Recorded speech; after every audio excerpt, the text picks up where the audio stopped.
সেই দিন সকাল সকাল পুজো করে নিয়েছি। আর বাবা এনে দিয়েছিল কচুরি। কচুরি খেতে আমি খুবই ভালোবাসি, কিন্তু তেলে ভাজা সকাল সকাল খাই না খুব একটা। তাও মা বলেছিল বলে বাবা একটু এনে দিয়েছিল। আর দেবের আসার কথা ছিল, ও চলে এসছে।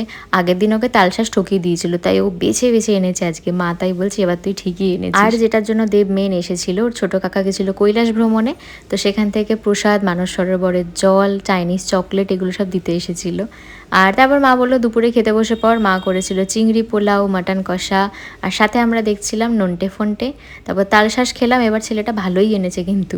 আর আমি দেখছিলাম ধুরন্ধর 2। এদের সবার দেখা হয়ে গেছে, আমার একাই দেখা বাকি ছিল। মানে আর্ধেক দিন কাভার হয়ে গেল এটা দেখতে, বাট অসাধারণ ছিল।